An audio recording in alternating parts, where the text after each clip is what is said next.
Há poucas semanas fiquei sabendo da morte de um homem que vivia no bairro onde nasci. Desde que eu era pequena, até ir para a faculdade há relativamente pouco tempo, eu o via vagar pelas ruas da minha cidade com uma garrafa na mão. Ele não era violento nem barulhento, então não incomodava ninguém, apenas caminhava pelas ruas como se estivesse perdido. Suponho que não o quisessem nem dentro dos bares, nem nos arredores das lojas de bebidas. Quando comecei a ter consciência dele como um personagem recorrente do ambiente, perguntei aos meus pais por que ele se encontrava naquela situação tão lamentável. Meu pai me explicou que o nome dele era Gustavo e que ele era alcoólatra. Ele me ordenou que, se por algum motivo eu andasse sozinha, não me aproximasse dele, porque nunca se sabe o que esse tipo de gente tem na cabeça. Esse foi um bom conselho que apliquei durante toda a minha vida e que me evitou mais de um problema com pessoas suspeitas na rua. Digo isso embora eu já adiante que com ele não tive nenhum tipo de encontro desconfortável ou que me fizesse sentir ameaçada. Na verdade, o que aconteceu comigo envolvendo Gustavo foi algo muito mais estranho e para o qual não encontro explicação até hoje. Tudo aconteceu há 6 anos, pouco antes da pandemia. Eu estudava até por volta das 3 da tarde e depois ia para as minhas aulas de canto no coral. O Natal estava se aproximando, então estávamos ensaiando várias canções e músicas natalinas para alguns eventos para os quais havíamos sido convidados. Naquela época eu tinha 16 anos, então não era tão estranho eu me atrasar nem chegar um pouco tarde em casa, já que eu gostava de ocupar meu tempo livre com atividades que me agradavam.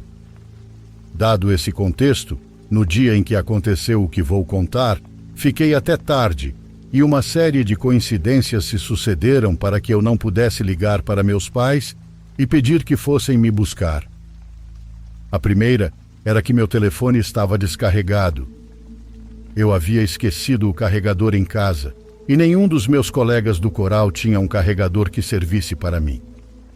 A segunda coincidência foi que recentemente minha mãe havia trocado de número de telefone e o dela era o único número de toda a minha família que eu tinha decorado. Como se não fosse suficiente, o único que podia me levar de carro, nosso professor de canto, estava com o carro na oficina. Então, naquela noite eu teria que ir andando para casa. Eram 6:30 da tarde e já estava escuro. Me despedi dos meus colegas, garantindo a eles que não tinham com o que se preocupar, e comecei a caminhar pela rua da minha cidade.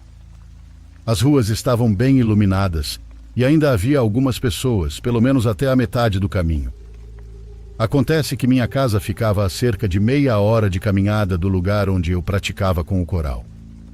Depois de caminhar por uma avenida cheia de comércios, comecei a avançar por ruas residenciais um pouco mais estreitas.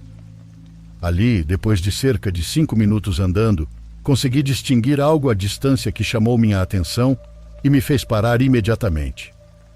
Ao longe, sob um poste de luz que piscava, consegui ver a silhueta de um homem jogado junto ao poste, com a figura de uma menina pequena diante dele.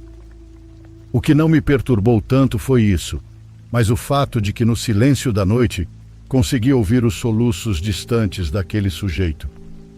E meu sangue gelou quando percebi que a menina, cuja silhueta era escura e indistinta, começou a se desfazer como se fosse uma miragem.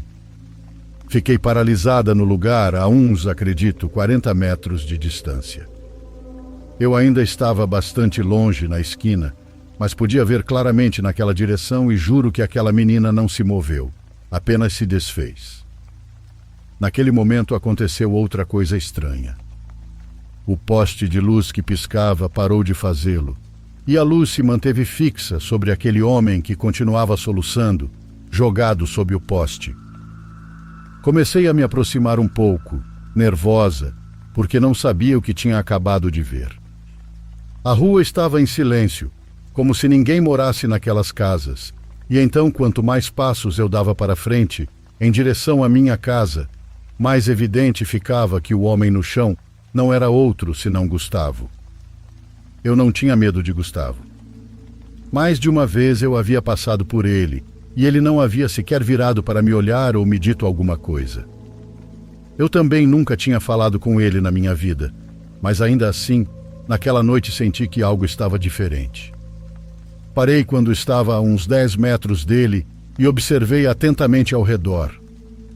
Na rua não havia nenhum lugar onde aquela menina pudesse ter se escondido, e tampouco a vi se afastar pela rua, atravessá-la ou algo do tipo.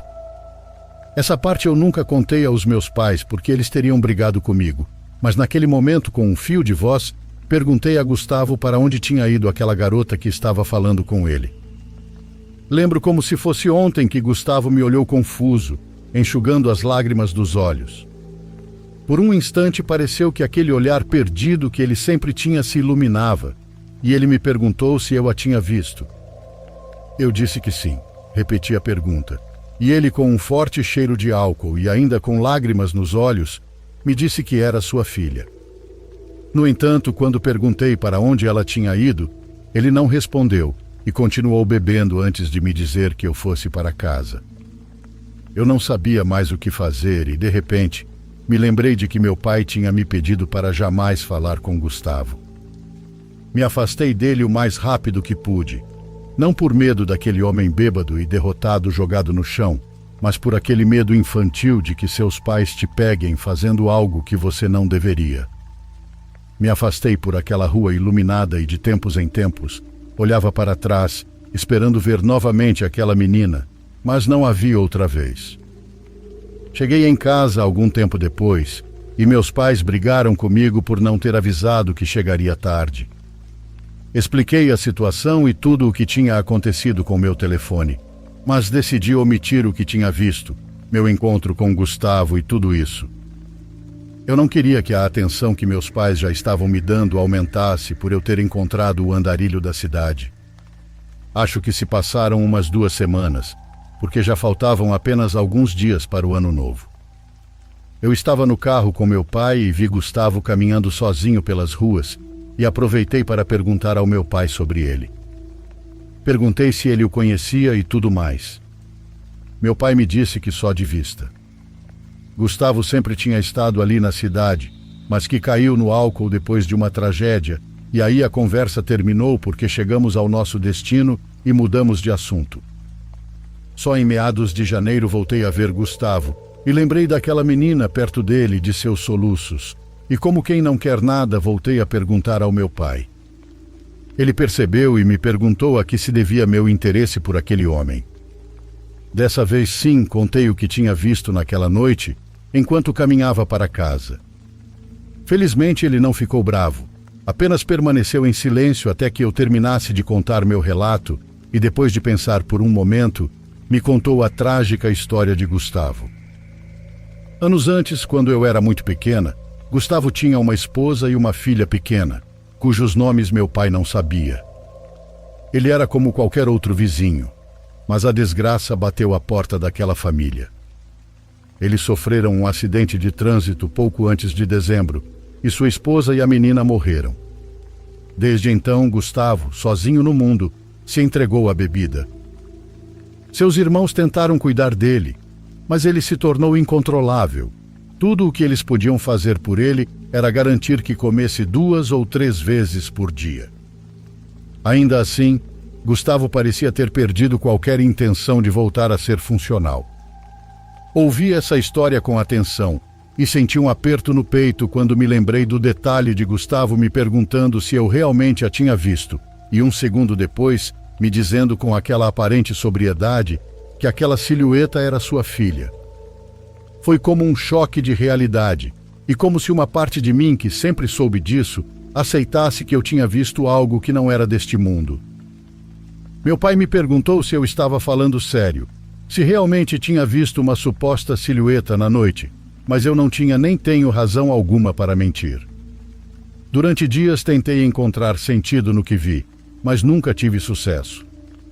Quando as aulas começaram novamente, senti vontade em mais de uma ocasião de me aproximar de Gustavo para perguntar o que foi aquilo que vi naquela noite diante dele, mas nunca tive coragem. Eu o via de longe, caminhando com um peso sobre as costas, e não sentia que fosse adequado ir incomodá-lo. Os anos se passaram e nunca me aproximei dele. Fui estudar na universidade e acabei alugando um lugar em outra cidade. Gustavo desapareceu das minhas lembranças, e o que vi naquela noite ficou como uma história passageira que eu só recordava brevemente quando meus colegas da universidade e eu conversávamos sobre fantasmas e coisas do tipo. No entanto, não voltei a me aprofundar nesse tema até pouco tempo atrás, quando, de passagem, minha mãe me comentou que Gustavo morreu. Naquele momento, a lembrança do que vi naquela noite me atingiu com força, e lamentei por um segundo nunca ter tido coragem de perguntar a ele o que nós dois vimos. Se eu colocar a mão no coração, algo me diz que o que vi foi o reflexo de sua filha. Sabe, uma espécie de eco fantasmagórico que tinha ido procurar o pai para consolá-lo ou algo assim. Não sou a pessoa que mais acredita em fantasmas nem nada do tipo, mas acredito que a energia e os espíritos são reais. Por isso não me é difícil acreditar que vi algo naquela noite, algo que o acompanhava. Não gosto da ideia de que ele estivesse sendo atormentado por algo. E embora Gustavo não tenha sido meu amigo nem alguém com quem eu tivesse algum tipo de relação, espero de todo o coração que ele descanse, que se reencontre com sua família e que encontre a paz que não teve em vida.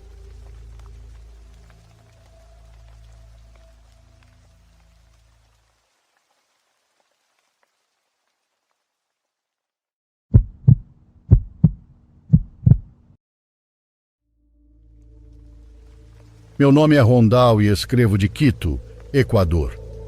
Esta história aconteceu quando eu ainda era jovem. Lá por 2016 eu fui morar na rua. Eu tinha apenas 20 anos e, para não alongar demais a história, tudo foi culpa minha, do meu orgulho e da minha estupidez, não por culpa dos meus pais. Eles sempre foram humildes, mas fizeram o melhor que puderam por mim.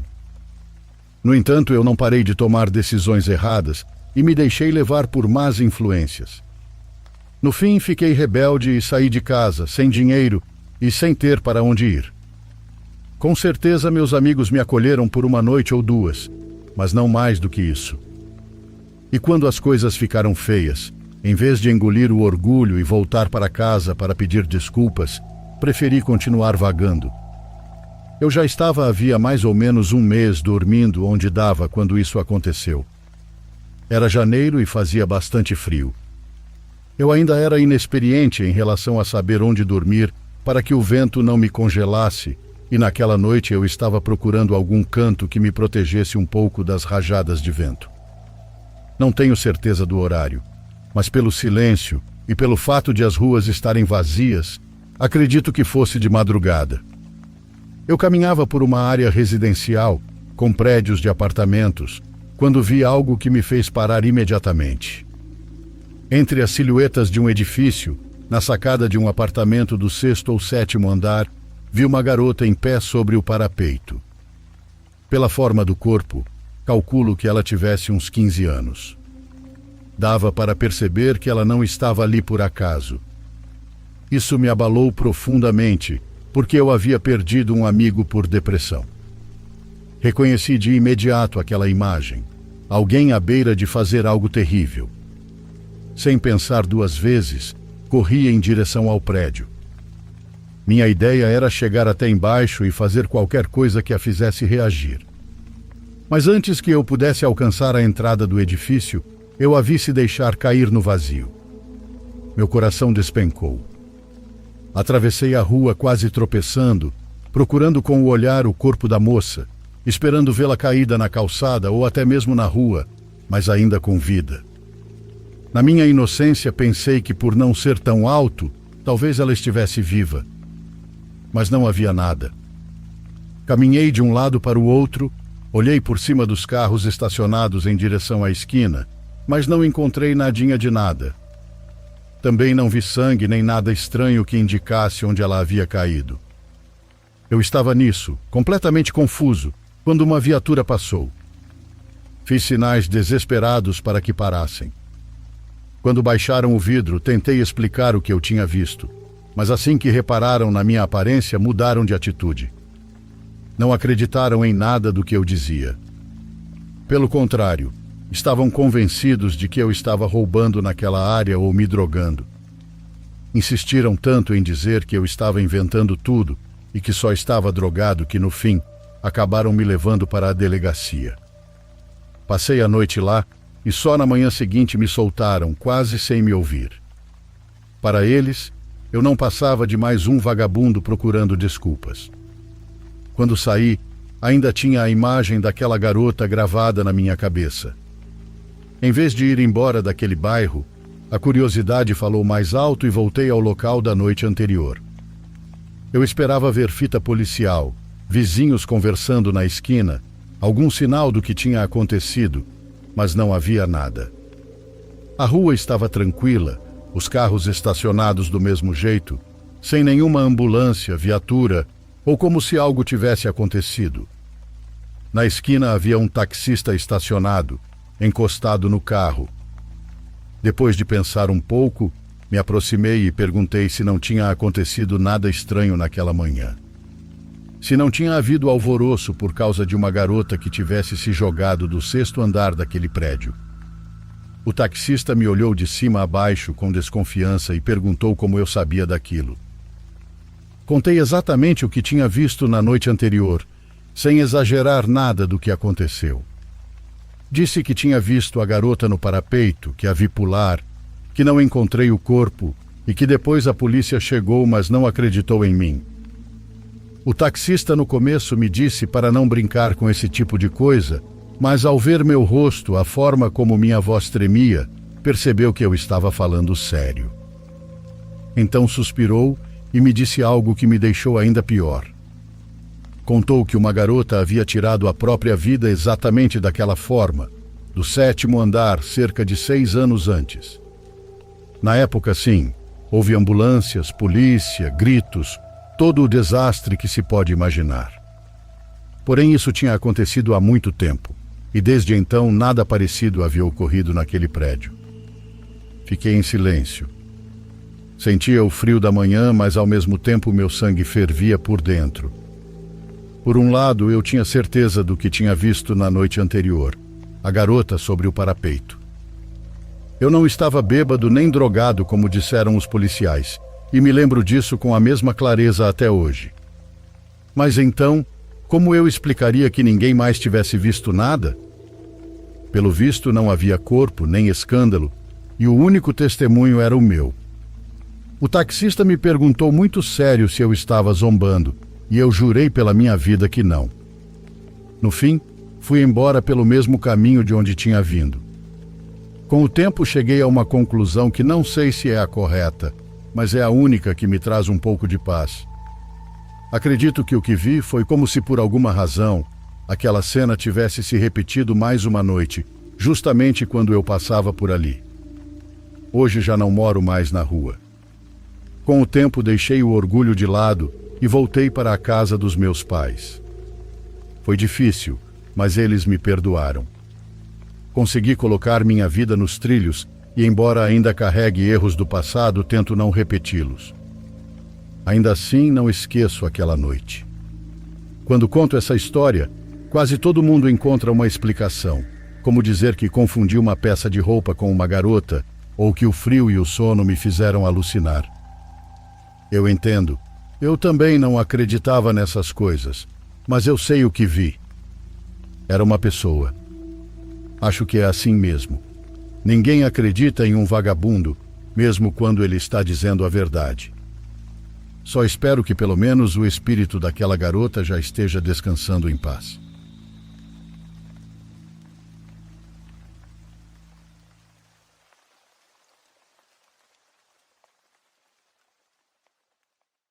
Por favor, curta e se inscreva se você estiver gostando.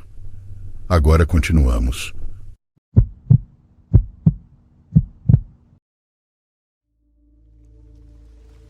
Quando eu era mais jovem, não tive ninguém que cuidasse de mim ou que se preocupasse comigo. Ou pelo menos era isso que eu acreditava. Minha mãe era alcoólatra e violenta, então estar perto dela quando bebia era uma péssima ideia.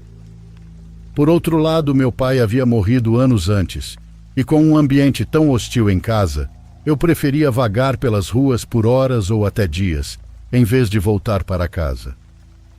Eu era uma garota de 17 anos e, sem qualquer tipo de supervisão, comecei a andar com más companhias. Com o tempo passei a discutir com ela e, depois de um período, acabou me expulsando de casa. Isso não me incomodou nem um pouco. Achei que tinha muitas pessoas que não me deixariam passar sequer uma noite na calçada, mas eu estava enganada.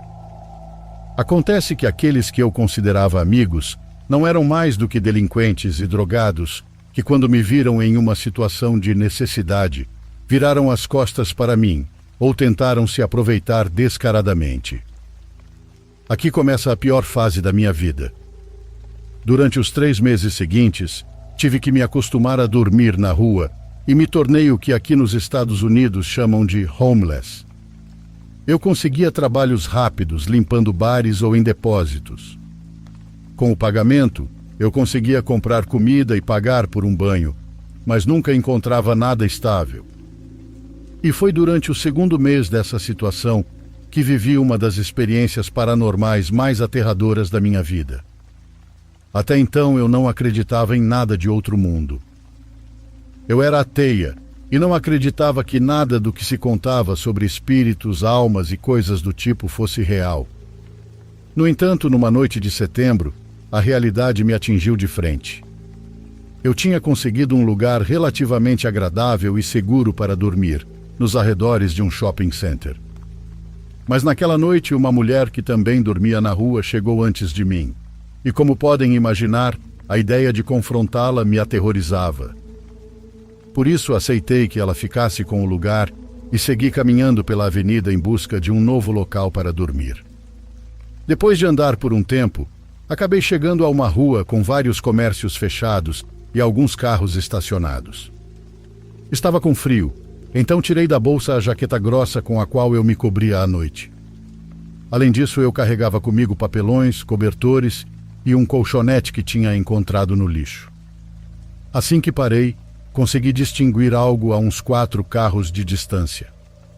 Dentro de um dos carros, no banco do passageiro, havia algo sentado, mas eu não conseguia distinguir bem, apesar da rua estar bem iluminada. Meu pensamento imediato foi o mesmo de qualquer pessoa. É só alguém. Mas o fato de eu não conseguir distinguir seus traços me deixava nervosa, então fiquei parada no mesmo lugar, fingindo que não estava vendo, embora estivesse observando pelo canto do olho. Era uma silhueta estranha, muito difícil de explicar, já que não tinha exatamente uma forma definida, e se eu conseguia distinguir alguma coisa, era que tinha olhos grandes. Eu conseguia vê-los pelo reflexo das luzes da rua, mas nada além disso. Nos 2 meses em que vivi na rua, desenvolvi uma espécie de 6º sentido. Eu sabia quando alguém queria me fazer mal e aprendi a me defender, mas, acima de tudo, aprendi a reconhecer quando era hora de fugir de um lugar enquanto ainda dava tempo. Aquela coisa sentada no banco do passageiro me transmitia exatamente uma sensação de ameaça. E, embora eu fingisse não estar vendo, eu sabia que aquilo estava me vendo. Eu sentia a ameaça, mas o medo me mantinha paralisada no lugar. Em outra ocasião eu teria corrido com todas as minhas forças, mas naquele momento me senti congelada. Então, finalmente, olhei diretamente para aquela coisa. Não sei como descrevê-la. Era como se o contorno de sua figura se movesse. A única coisa que me ocorre é que parecia estar envolta em papel térmico ou algo assim. Mas quanto mais eu fixava o olhar, menos sentido aquela coisa fazia dentro do carro. Ela se movia do banco do passageiro para o do motorista e para os bancos de trás sem esforço algum, como se atravessasse os assentos. Mas havia algo claro. Em nenhum momento tirava os olhos de mim, o que me deixava ainda mais ansiosa. Naquele momento de medo e tantas dúvidas, pensei em seguir caminhando como se nada estivesse acontecendo. Dei alguns passos à frente, esperando que aquela coisa me ignorasse e eu pudesse seguir meu caminho, mas foi impossível. Eu me sentia presa, pois não importava para onde eu corresse, tinha a sensação de que aquela coisa me perseguiria. Acho que fiquei nessa situação por cerca de 3 minutos. Não foi muito tempo, pelo menos para quem olha de fora, mas para mim foi uma tortura que pareceu durar horas. De repente, a silhueta daquela coisa se desfez dentro do carro. Aquela figura que se movia entre os bancos simplesmente deixou de estar ali. Fiquei parada, confusa, porque eu tinha certeza absoluta de ter visto algo. Acho importante esclarecer que, embora eu estivesse vivendo na rua, eu não usava drogas nem bebia álcool. Na verdade, eu odeio substâncias, porque minha mãe era viciada nelas. Por isso, sei que estava completamente sóbria quando vi aquela coisa dentro do carro. O mais lógico teria sido dar meia volta e ir embora pelo mesmo caminho de onde eu tinha vindo, porém a curiosidade de saber o que aquilo tinha sido falou mais alto.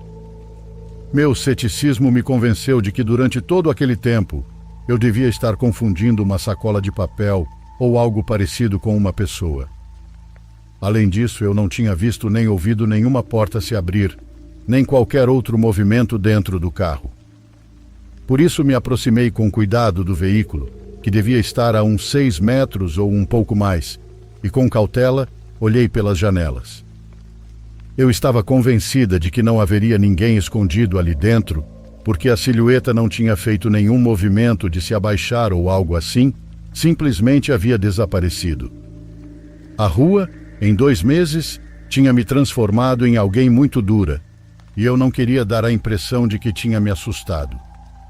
Aproximei-me confiante, e justamente por esse excesso de confiança, o choque foi ainda maior quando, depois de verificar o banco da frente e olhar o de trás, ouvi 5 batidas fortes vindas do porta-malas. Aí sim, comecei a correr desesperadamente pela rua inteira e acho que só parei quando cheguei à quadra seguinte. Acho que aquela foi a noite em que mais lamentei não ter ninguém com quem conversar, porque eu realmente precisava desabafar e contar a alguém o que tinha acabado de ver e ouvir. Infelizmente, não sei nada sobre carros, então não faço ideia de qual era o modelo ou a marca daquele veículo. Só sei que era um sedã verde e que não tinha vidros escurecidos nem nada do tipo. Era possível ver perfeitamente o interior. Também não era um carro quebrado ou que aparentasse estar abandonado. Era bastante comum, igual aos outros carros estacionados naquela rua. Enfim, continuei caminhando tentando entender o que tinha acabado de viver e, por fim, encontrei um lugar limpo para me deitar. Naquela noite tive pesadelos em que aquele carro passava bem na minha frente e aquela coisa sem forma descia para me arrastar para dentro do veículo. Como podem imaginar, eu não dormia profundamente naquela época, mas naquela noite apaguei completamente como uma pedra, apenas para ter pesadelos horríveis que me faziam acordar em pânico. Fiquei várias noites assim até que, com o tempo, fui superando aquele acontecimento. Felizmente, preciso dizer que eu estava errada quando disse que não tinha ninguém que se preocupasse comigo. No 3º mês vivendo nas ruas, finalmente alguém apareceu para me resgatar. Minha tia, irmã do meu pai. Ela ligava com certa frequência para casa para perguntar por mim, mas minha mãe costumava desligar na maioria das vezes, então eu não fazia ideia de quanto ela se preocupava comigo. Depois de descobrir que eu tinha sido expulsa, ela se encarregou de me procurar até me encontrar. Graças a ela estou aqui hoje para poder compartilhar este relato. Ela cuidou de mim, me ajudou a superar meus traumas, teve paciência para aguentar meus acessos adolescentes e a rebeldia que sempre me caracterizou. Sem dúvida, sou muito sortuda por tê-la na minha vida. Ela foi a primeira pessoa a quem contei tudo o que acabei de compartilhar com vocês e, como boa devota católica, me disse que o que eu tinha visto certamente era um espírito, embora não soubesse explicar como ou por que eu vi algo assim. Atualmente continuo morando com ela. Estou trabalhando e, de modo geral, posso garantir que estou bem. No entanto, quando lembro daquela noite e tento encontrar alguma explicação, fracasso. Acredito que simplesmente tive um encontro com o sobrenatural, com o inexplicável.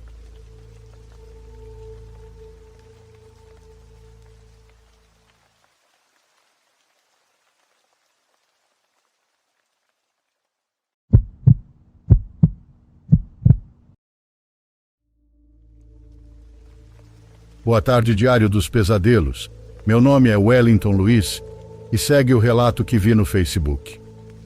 Agora que me lembro, não entendo por que aceitei ficar tanto tempo naquele cemitério. Naquele momento eu não pensei assim, pois para mim era apenas trabalho. Durante vários meses fiz serviços ali, porque o encarregado precisava de ajuda extra. Nada estranho, apenas limpar corredores, endireitar cruzes, tirar mato e ajeitar lápides caídas. Trabalho simples e mal pago, mas constante, e naquela época eu precisava disso. O cemitério ficava quase fora da cidade. Não era um lugar abandonado, apenas pouco visitado durante a semana. Eu entrava pela manhã e saía antes do fechamento. Nunca trabalhei à noite e nunca fiquei sozinho depois que fechavam, pelo menos não até aquele dia. Desde antes eu já tinha ouvido histórias, porque sempre existem histórias quando se fala de cemitérios. Falam de mulheres que entram de madrugada e que fazem rituais. Eu ouvia tudo isso, mas não dava importância. Para mim eram apenas contos de gente que precisava explicar coisas que não entendem.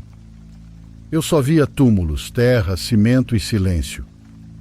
Aquele dia começou como qualquer outro.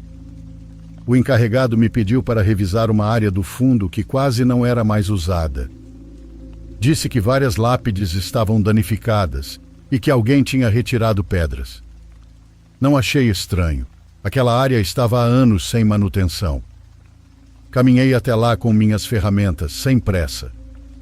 Desde o momento em que entrei naquela parte, notei que tudo estava diferente, não por algo sobrenatural, mas pelo abandono. Os túmulos estavam abertos em alguns pontos. Havia cruzes quebradas, lápides tortas e terra remexida, não recente, mas também não muito antigo. Enquanto eu revisava uma das lápides, ouvi vozes. Vínhamos do fundo, mais além de onde eu estava. Eram vozes de mulheres, conversavam entre si. Pensei que fossem familiares de algum falecido, pois não era raro que alguém entrasse sem avisar, principalmente em dias tranquilos.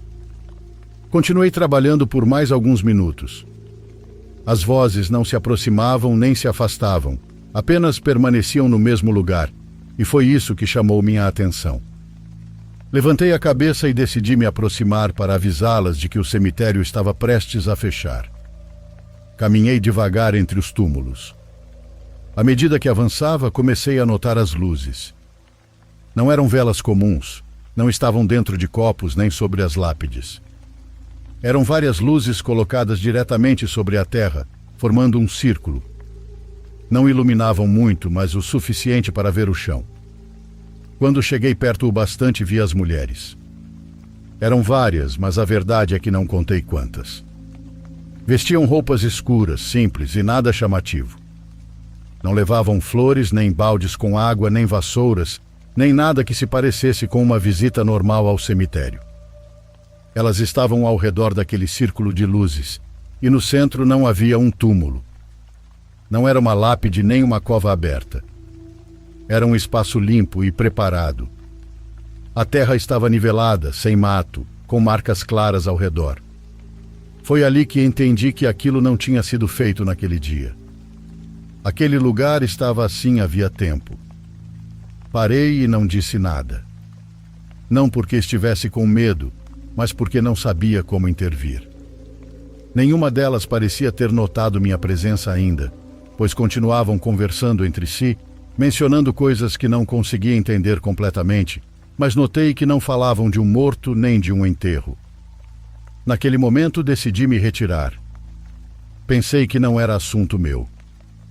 Dei um passo para trás com cuidado para não fazer barulho, mas foi então que uma delas se virou. Ela não se assustou nem gritou, apenas me olhou e sua expressão não foi de surpresa, foi de atenção. Era como se estivessem esperando que alguém aparecesse em algum momento. As outras ficaram em silêncio e também se viraram. Depois, todas me olharam ao mesmo tempo, mas ninguém falou e ninguém se moveu. Tentei dizer algo, explicar que eu só estava trabalhando e que já estava indo embora, mas as palavras não saíram.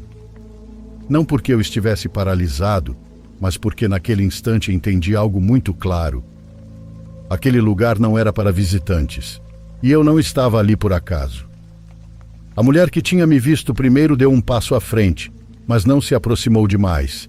Apenas me observou de cima a baixo, como se estivesse avaliando algo. Ali compreendi que meu erro não tinha sido aceitar o trabalho, nem entrar naquela parte do cemitério. Meu erro foi ficar mais tempo do que devia e também pensar que aquele dia seria como qualquer outro. Quando tentei me virar para sair, soube que já era tarde demais para fazer isso sem a permissão delas. Elas não correram em minha direção, moveram-se com calma. 2 se colocaram atrás de mim e outras dos lados. Ainda não me tocaram, mas fecharam meu caminho de saída. Não levantaram a voz. Não houve luta naquele momento. Apenas me conduziram, passo a passo, até o centro do círculo. Tentei recuar, mas juro que meu corpo parecia andar sozinho. Cada vez que eu dava um passo, alguém se movia para ocupar aquele espaço. Não me empurraram e, como eu disse, não foi necessário. Eu entendi que avançar era a única opção que estavam me deixando. Enquanto me levavam, ouvi o que diziam entre si. Comentavam que a oferenda precisava entrar no cemitério por vontade própria, que não podia ser alguém trazido à força de fora e que tinha que ser uma pessoa que tivesse cruzado o portão sem ser obrigada.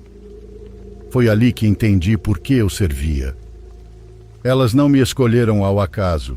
Aproveitaram-se do fato de eu estar sozinho, de ter entrado por trabalho e de ninguém saber exatamente em que parte do cemitério eu me encontrava. Colocaram-me no centro. A terra estava firme e nivelada. Era um espaço preparado desde antes e tinha a forma de um pentagrama.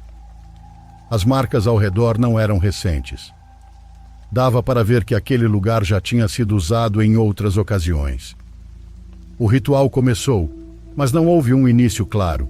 Simplesmente começaram a repetir palavras em um idioma que eu não sei qual é. Não eram rezas específicas, eram frases curtas ditas repetidamente, sempre na mesma ordem. Enquanto falavam, algumas pegavam terra do chão e a colocavam ao redor dos meus sapatos, formando um círculo fechado. Eu observava tudo com atenção, pois sentia um medo que nunca tinha sentido antes, e meu corpo estava tenso, esperando o momento em que algo aconteceria. Não havia velas novas sendo acesas, nem movimentos exagerados. Tudo já estava disposto. Elas apenas seguiam um procedimento que conheciam bem. À medida que os minutos passaram, o ar começou a mudar. Não foi uma sensação vaga, foi físico. Comecei a ter dificuldade para respirar porque o ar parecia tóxico. Então, as luzes que tinham colocado começaram a diminuir de intensidade, uma a uma, sem que ninguém as tocasse. Do centro do círculo, comecei a sentir uma pressão. Era como se algo grande estivesse ocupando aquele espaço comigo. Algo que eu não via completamente, mas que estava ali.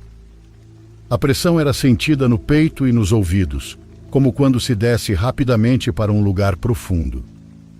As mulheres não pareciam surpresas e continuaram com as palavras. Algumas se ajoelharam, outras mantiveram a cabeça baixa, mas ninguém me olhava diretamente naquele momento.